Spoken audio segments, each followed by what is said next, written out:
Hi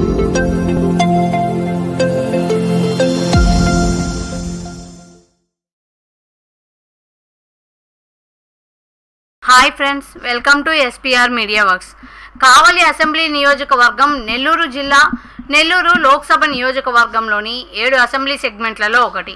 ఈ నియోజకవర్గం 1951లో ఏర్పాటైంది. 2019 నాటికి ఈ నియోజకవర్గంలో మొత్తం 2,29,896 మంది ఓటర్లు ఉన్నారు. గత ఎన్నికలలో వైసీపీ అభ్యర్థిగా పోటీ చేసి గెలిచిన రామిరెడ్డి ప్రతాప్ కుమార్ రెడ్డి ప్రస్తుతం ఈ నియోజకవర్గం యొక్క సిట్టింగ్ ఎమ్మెల్యే. కావలి అసెంబ్లీ నియోజకవర్గం విషయానికి వస్తే మొదటి నుండి ఇక్కడ కాంగ్రెస్ టీడీపీల మధ్య హోరాహోరీ పోరు సాగుతూనే ఉంది. అందుకే రాజకీయాల్లో కావలిది ఓ ప్రత్యేక స్థానం. ఈ క్రమంలో గత ఎన్నికల ఫలితాలని ఒకసారి విశ్లేషిద్దాం.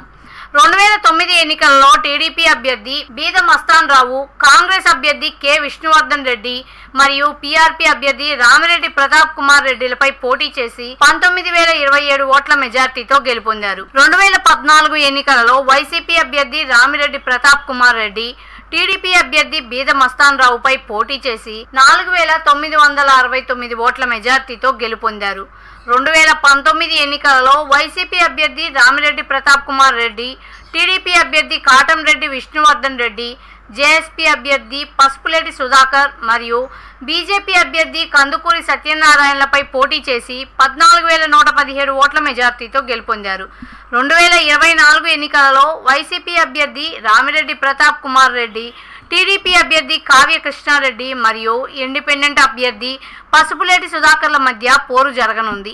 ప్రజాస్వామ్యం వర్ధిల్లాలన్నా, మన జీవితాలు తలరాతలు మారాలన్నా అది కేవలం ఒక్క ఓటుతోనే సాధ్యం. మనం వేసే ఓటు మన భవిష్యత్తును, రాబోయే తరాల మనుగడను నిర్ణయిస్తుంది. అంతేకాదు, మన ఓటుతోనే నవ సమాజం నిర్మితమవుతుంది, ఇంకా దేశ దిశ దశను మారుస్తుంది. ఓటు అనే 2 అక్షరాల పదం దేశ చరిత్రనే మార్చేస్తుంది. కేంద్ర ప్రభుత్వం జనవరి 25ను జాతీయ ఓటర్ల దినోత్సవంగా ప్రకటించింది. కుల, మత, ప్రాంత, లింగ, జాతి, భాష అనే భేదం లేకుండా దేశంలో నివసించే 18 సంవత్సరాలు నిండిన పౌరులు అందరికీ భారత రాజ్యాంగం ఆర్టికల్ 326 ద్వారా ఓటు హక్కును కల్పిస్తుంది. ప్రజాస్వామ్యాన్ని గౌరవించాల్సిన బాధ్యత ప్రతి పౌరుడిపై ఉంది. ప్రజాస్వామ్యానికి ఓటే పునాది. దేశ రాష్ట్ర భవిష్యత్తును నిర్ణయించేది ఈ ఓటే. అలాంటి ఈ ఓటును డబ్బుకు, మద్యానికి అమ్ముకోకుండా భారత ప్రజాస్వామ్య పరిరక్షణ కోసం ప్రతి ఒక్కరూ